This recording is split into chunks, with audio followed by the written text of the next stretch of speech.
video, we're gonna take a look at the hot rumor about the potential inclusion of Evan Peters into WandaVision. Now, any fans of X-Men Days of Future Past will know why that might be very important, but we have another theory for you. What if Peters is playing a different character and not the one that you're expecting? Let's discuss, shall we? So in order to put forward our counter theory, we must first discuss the main theory going around on who Evan Peters is playing, and that, of course, is Quicksilver, the same character he played in the X-Men series. But, as you also will no doubt know, there is, or should I say was, already a Quicksilver in the MCU, Wanda's twin brother Pietro, played by Aaron Taylor Johnson. But the fact the two coexist actually goes back to the agreement between Disney and Fox, which included the involvement of Scarlet Witch and Quicksilver into the MCU. Now, Scarlet Witch was allowed to continually appear in the MCU, but at a limited capacity.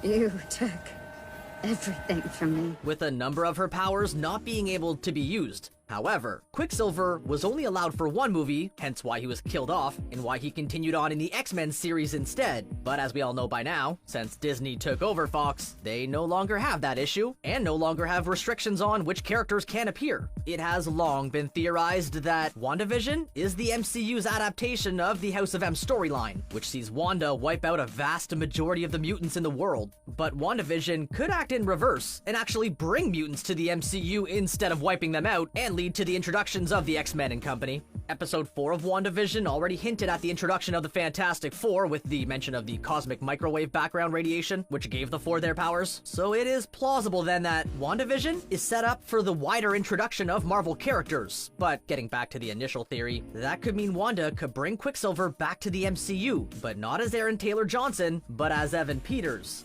This may somewhat undercut the emotional scene in the third episode when Wanda remembers her brother, but her reaction to seeing someone other than her brother as Quicksilver would certainly be interesting. Also, while Aaron Taylor Johnson is a great actor, Evan Peters' performance as Quicksilver is arguably a lot stronger, with his iconic slow-mo sequence in Days of Future Past being one of the best comic book movie scenes of all time. This route certainly makes sense if they want to bring the likes of Hugh Jackman's Wolverine to the MCU. But what if Evan Peters is playing a different character, Speed? When we say Speed, we are referring to Wanda and Vision's child Tommy. Speed can run, move, and react at speeds far greater than the average human, and takes after his uncle Quicksilver in many ways. But you might be thinking to yourself that Tommy is just a baby. Tommy? Yes, Tommy. How could Evan Peters be playing a baby? Unless they really de-aged him or something. Or pull an Ant-Man in Endgame and go back to when Evan Peters was a baby? Thankfully for Marvel, they don't need to really worry about de-aging or getting a baby Evan Peters for the role of Tommy. And that is because of the amount of magic that surrounds the twin boys and their rapid aging. We've already seen Wanda get pregnant and go through 9 months of pregnancy and give birth in a matter of days. But what's more interesting is that she didn't seem to be in full control of the birth, as she's unable to get rid of the stork, and neither she nor Vision knew she was having twins. This is all pretty accurate to what happens in the comic books, with Tommy and Billy, aka Wiccan in the comics, both being created via Wanda's powers and by the demon Mephisto. If the twins do rapidly age, like the evidence suggests, then in a matter of episodes they could be in their teenage years, at which point Evan Peters could take up the role of Tommy. Their rapid aging also makes sense for the future MCU as well, since in the comic books, both Wiccan and Speed are members of the Young Avengers, which could secretly be in the works at Disney+. Let's be honest, would you not love to see Evan Peters as the one to lead the Young Avengers? As of right now, there's no official casting for Tommy and Billy, although there have been some rumored auditions in pre-production. But with the MCU being the MCU, they could surprise us all by having Peters play Tommy. If so, it makes you wonder what other potential characters and castings they might be hiding.